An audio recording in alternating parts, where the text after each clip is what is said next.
Hello and welcome to the channel. It's me, Chris Brooks. I hope everyone's well. So I've had another reply from Companies House.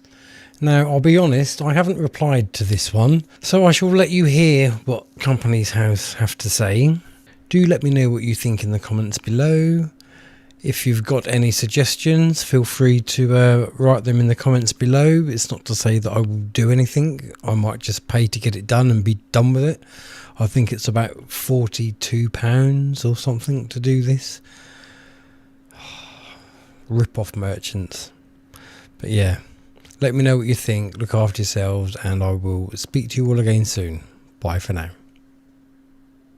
Dear Mr. Brooks, thank you for your email of 7th of October 2nd, 2025, addressed to the Registrar. I have been asked to reply in my capacity of Customer Services Manager at Tier 1 of our complaints procedure. I understand that you have received correspondence from Companies House that has been unsigned. Our policy states that Companies House staff only need to provide a first name when corresponding with customers. This policy was introduced for data protection reasons and to avoid our staff from being identified through social media channels. Please accept my apologies if we have failed in this aspect. I will ensure that feedback is provided to the necessary team in line with our quality assurance framework. You state that you intend to apply for the voluntary strike off of your company, which you can do by delivering Form DS01, but you want Companies House to waive the fee. Your arguments are noted, but I am afraid that if you want to voluntarily strike the company off the register, you must pay the statutory fee. The fact that your company is and has always been dormant makes no difference. Our fees are calculated on a cost recovery basis, and the cost of processing an application to strike off a dormant company is the same as the cost of processing an application to strike off a listed public company. Consequently, we do not agree with your arguments regarding proportionality and administrative fairness. You also appear to be arguing that you are entitled to rely, in perpetuity, on the statutory and administrative framework in force when the company was incorporated.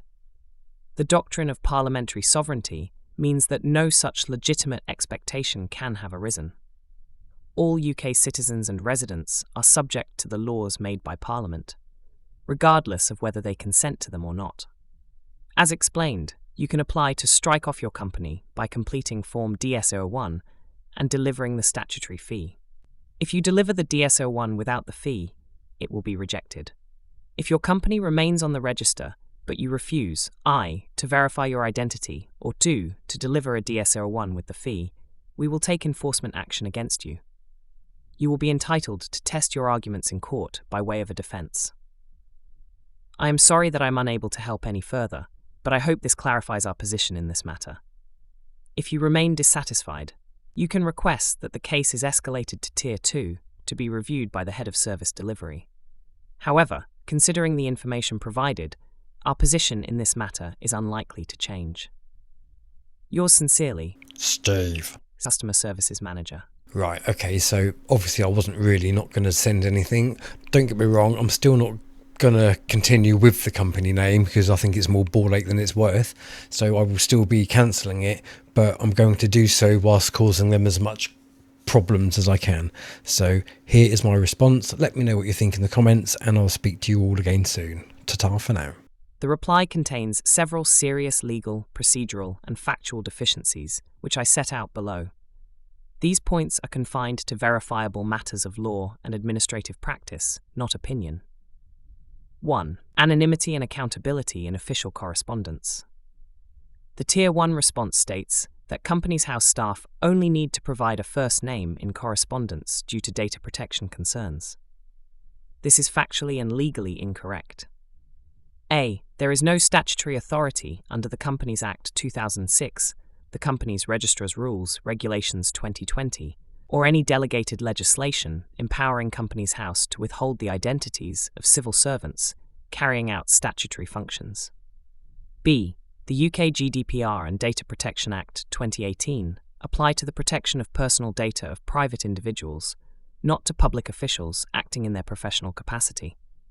The Information Commissioner's Office, ICO, has confirmed repeatedly that the names of public officials performing official duties are not private data. in this context. C. The principle of accountability in public administration, CRV Secretary of State for the Home Department, XP Doody, 1994, 1 AC 531, requires that a person subject to an official decision can identify the official responsible. This first-name-only policy is therefore unlawful and incompatible with fundamental public law principles of transparency and accountability. 2. Statutory fee and proportionality. The response asserts that the £33 strike-off fee, via Form DS-01, must be paid regardless of a company's trading status, claiming the cost is the same for a dormant company as for a listed public company. This claim is unsupported by evidence and fails basic administrative standards. A. Companies House is a public authority required to act rationally and proportionately. A blanket assertion without disclosure of any cost analysis fails the duty to give reasons under Doody and the Wensbury reasonableness test. Associated Provincial Picture Houses v. Wensbury Corporation, 1948, 1 KB 223. B. Fees imposed by a public authority must reflect a lawful cost recovery mechanism. See Hemming v. Westminster City Council, 2015, UKSC 25. If Companies House cannot evidence that the cost of processing a dormant company's application is identical to that of a complex public company, the reasoning is unsound. C. Article 1, Protocol 1 of the European Convention on Human Rights, ECHR, protects against arbitrary financial impositions without proportionate justification. The decision not to consider proportionality or individual circumstances is procedurally and substantively flawed. 3. Misstatement of constitutional doctrine. The Tier 1 response claims, the doctrine of parliamentary sovereignty means that no such legitimate expectation can have arisen. All UK citizens and residents are subject to the laws made by Parliament, regardless of whether they consent to them or not. This is a misstatement of constitutional law. A. Parliamentary sovereignty concerns Parliament's legislative competence. It does not negate the common law doctrine of legitimate expectation. B. Legitimate expectation arises from administrative representations or settled practice, as confirmed in North and East Devon Health Authority, XP Coughlin, 2001, QB 213, and Bancolt, No. 2, 2008, UKHL 61.